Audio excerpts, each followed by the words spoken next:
ایک نوجوان کے والد کا انتقال ہو گیا، ورثے میں اس نے ڈھیروں مال چھوڑا تھا، مگر وہ امیر تھا، امیر آدمی، مگر اللہ کی راہ میں خرچ بہت کرتا تھا، بہت خرچ کرتا تھا۔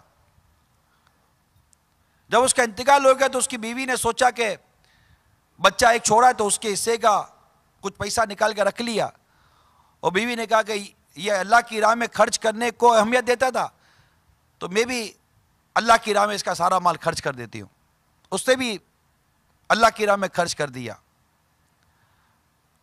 نوجوان بڑا ہو گیا، ماں سے باپ کے بارے پوچھا تو باپ نے کہا بنی اسرائیل میں اس کی بڑی عزت تھی، بڑا مقام تھا، بڑا مرتبہ تھا، اور تمہارے باپ نے یوں زندگی گزاری۔ تو کہا میرا باپ کچھ مال چھوڑ کر انتقال کر گئے؟ کہاں ہے؟ کہا وہ میں نے یوں خرچ کر دیا۔ کہا میرے حصے کا کہاں ہے؟ باپ بیٹا تمہارے حصے کا میں نے الگ نکال کے رکھا۔ بولا میرے حصے کا دو تاکہ میں اس سے اللہ کا فضل تلاش کروں۔ تو اس نے اٹھا کر وہ رقم بیٹے کو دے دی۔ بیٹا باہر نکلا اللہ کا فضل تلاش کرنے کے لیے، روزگار تلاش کرنے کے لیے، کوئی ذریعہ معاش تلاش کرنے کے لیے۔ راستے میں دیکھا تو ایک لاش تھی، بے کفن لاش پڑی ہوئی تھی۔ اس نوجوان نے دیکھا، کہا کہ اللہ کا فضل اس سے بہتر جگہ پر میں کہاں تلاش کروں، اس کو کفن نہ دے دوں۔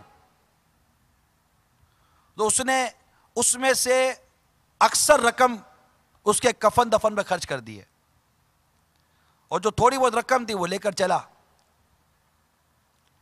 راستے میں ایک شخص ملا، کہا کہ کہاں کا قصد ہے؟ کہا یہ اللہ کا فضل تلاش کر رہا۔ بولا میں تمہیں کوئی ایسا راستہ نہ بتاؤ جہاں تمہیں اللہ کا بڑا فضل نصیب ہو جائے؟ کہا بالکل بتائیے۔ کہا جو ملے تیرا میرا آدھا آدھا۔ بولا آدھا آدھا؟ تو اس نے کہا وہاں جاؤ، یوں کرو یوں کرو یوں کرو، ایسا کچھ کرو گے تو تمہیں ایک پاؤڈر ملے گا، وہ پاؤڈر لے کر تم فلاں بادشاہ کے پاس جاؤ تو وہ بادشاہ اندھا ہے، ایک صفوف ہوگا، اس کا پورا پروسیجر تھا۔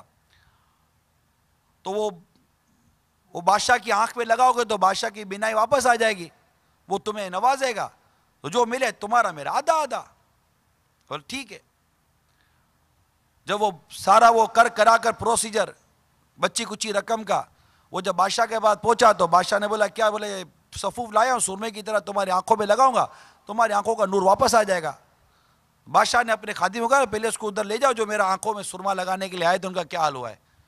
تو جا کر دیکھا تو سب کی لاشیں پڑی ہوئی تھی، کیونکہ بادشاہ رہے گا کہ لگانے تو دوں گا، اگر آنکھ صحیح نہیں ہوئی تو تمہیں قتل کر دوں گا، اور اگر آنکھ صحیح ہوگی تو تمہیں نواز دوں گا۔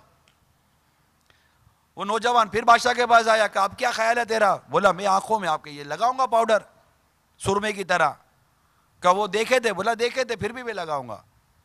اس نے وہ لیا اور بادشاہ کی آنکھوں میں سلائی پھیری سرمے کی طرح۔ آہستہ آہستہ بادشاہ کو نظر آنا شروع ہوا، تھوڑی دیر کے بعد بادشاہ کی آنکھوں کا نور صحیح ہو گیا۔ اب بادشاہ کی تو موج لگ گئی۔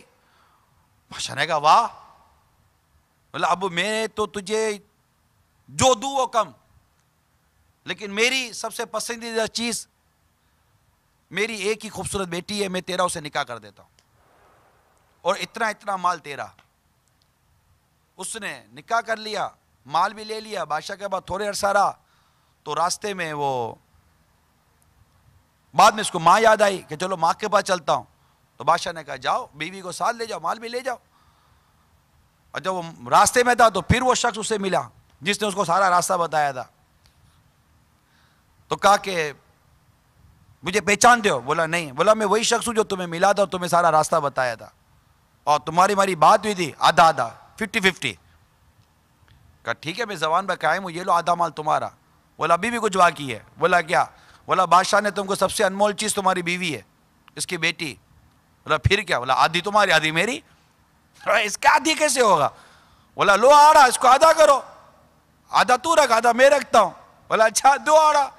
کاٹنے لگا۔ بولا رک جا، کاٹنے کی ضرورت نہیں ہے، تیرے حسن عمل اور تیرے اس طرح کے انداز پر میرے رب نے مجھے تیرے پاس بھیجا ہے، اور یہ بیوی بھی تیری، یہ مال بھی تیرا، جا۔ اور دعائیں اور رحمتیں دے کر اس کو واپس بھیج دیا۔